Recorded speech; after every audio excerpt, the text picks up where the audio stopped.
आज मैं आप लोगों को बच्चों बताऊंगी निबंध। सबसे पहले हमें निबंध का फॉर्मेट पता होना चाहिए कि हम निबंध को लिखते कैसे, राइट। तो जैसे 2026 के अकॉर्डिंग वेरी इंपॉर्टेंट निबंध है प्रदूषण। प्रदूषण के क्या है, प्रदूषण कैसे हम लिखेंगे। जैसे आपका निबंध आ जाएगा प्रदूषण। प्रदूषण देश की विकट समस्या है। प्रदूषण देश की विकट समस्या है।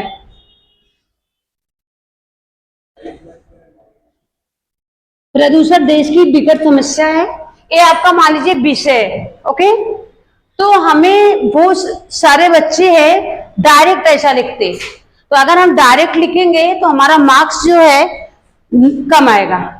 तो हमको इसको हेडिंग के साथ लिखना होता है। तो सबसे पहले हम हेडिंग बच्चों डालते हैं रूपरेखा। पहला हमारा फॉर्मेट है, सबसे पहले हम हेडिंग रूपरेखा डालेंगे।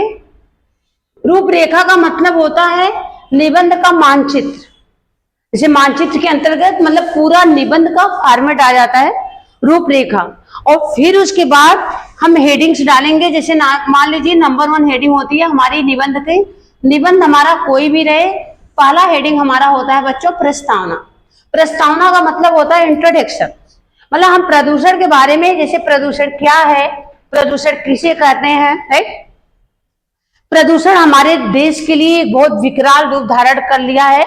जैसे शहरों में आजकल ज्यादा कल कारखानों में जो धुएं चलते हैं, जो कारखाने हैं उससे विषैले जो धुएं निकल रहे हैं, जो गैस निकल रहे हैं, उससे क्या हो रहा है, वायु को एकदम प्रदूषित कर रहा है, जिससे हमें सांस लेने की ये सब समस्याएं होती हैं और अनेकों बीमारियां हो जाती हैं। उसी प्रकार से बच्चों जल प्रदूषण, जल प्रदूषण है, उसमें भी गटर के सीवेज के पानी जाते हैं गंदे, सब नदियां, गंगा यमुना जैसी नदियां भी अपवित्र हो जाती हैं। और वो पानी जो होता है उसको कितना भी हम फिल्टर्स कितना भी करते हैं अच्छे से नहीं क्लीन होता है, और हमको अनेकों प्रकार की हैजा, टाइफाइड, मलेरिया आज बीमारियां उत्पन्न हो जाती है। मृदा प्रदूषण, मृदा प्रदूषण मतलब जो सॉइल पॉल्यूशन बोलते हैं, ठीक है। उसमें हमको क्या होता है कि जैसे प्लास्टिक है, हमको प्रदूषण को रोकथाम के लिए प्लास्टिक यूज नहीं करना चाहिए। प्लास्टिक को हम जलाते हैं तो भी हमारी जो होती है मिट्टी में पड़ी रहती है, उससे हमारे फसल को जो होता है नुकसान होता है। इससे बहुत बड़ी एक विकराल समस्या हो गई है। तो पहला हेडिंग प्रस्तावना में हम थोड़ा उसके बारे में लिखेंगे, एंड दूसरी हेडिंग लिखेंगे प्रदूषण के प्रकार। प्रदूषण के प्रकार ये आपका पेज भरने का एक तरीका है कि कैसे हमारा बहुत सारे बच्चे को प्रॉब्लम्स होती है, पेज उसका नहीं भरता, राइट। तो हमको 3 पेज का लिखना होता है, ठीक है। वो लोग डायरेक्ट लिख देते हैं, लिखते तो बहुत अच्छा है बच्चे, बट मार्क्स कम हो जाता है। और ये हमारा क्या होता है, पेज भरने का एक तरीका भी हो जाता है और आपको देखने में भी अच्छा लगता है। प्रदूषण के प्रकार, अब प्रदूषण के प्रकार कैसे हैं, जैसे नंबर 1 है जल प्रदूषण। आप लोग मेन ही पॉइंट लिखिए, ऐसा नहीं कि आपको बहुत सारे पॉइंट लिखने हैं। नंबर 2 वायु प्रदूषण, वायु प्रदूषण। ध्वनि प्रदूषण,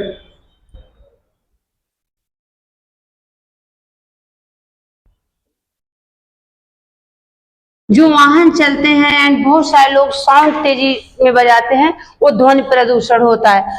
और मृदा प्रदूषण, मृदा प्रदूषण, ये हमारे प्रदूषण के प्रकार हो गए, ठीक है। प्रदूषण का रोकथाम, प्रदूषण का रोकथाम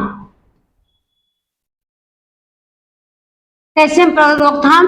और लास्ट की हेडिंग आप लोग लिख देंगे कि उपसंहार। उपसंहार का मतलब कि हमारा क्या निष्कर्ष निकला, ठीक है। बस इतना आपका पेज भर गया। फिर आप यहां से स्टार्ट करेंगे प्रस्तावना। तो आपका देखिए बच्चों, आपका 5-6 लाइन जो है आपको ऐसे ही भर जाएगा, एंड अब आपको लिखना चालू करना। तो हमारा जब भी हमारा नए पेज से स्टार्ट करेंगे, निबंध कोई भी हो, निबंध में हो सकता है बेरोजगारी है, अनुशासन और प्रदूषण, राइट। तो इसका कारण क्या है, ठीक है। शिक्षा की कमी, जनसंख्या में वृद्धि, ये सब भी इसके कारण है कि भाई जनसंख्या इतनी तीव्र गति से बढ़ रही है कि जो प्रदूषण का एक बहुत बड़ा कारण बन गया है।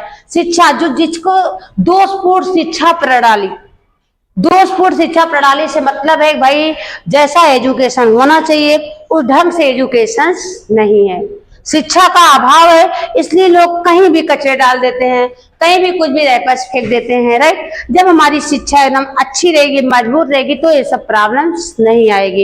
ये सब आप बातें लिख सकते हो, ओके। उपसहार है, उपसहार में यही इसी के बारे का जो बातें हैं, कुछ कोट्स लिखे जाते हैं। कुछ कोट्स का मतलब भी हमारी सरकार जो है, सरकार तो रूल्स बनाती है, बच्चों नियम बनाती है कि हमको ये काम नहीं करना चाहिए, लेकिन सरकार के साथ साथ भी हमें उन नियमों का पालन करना चाहिए।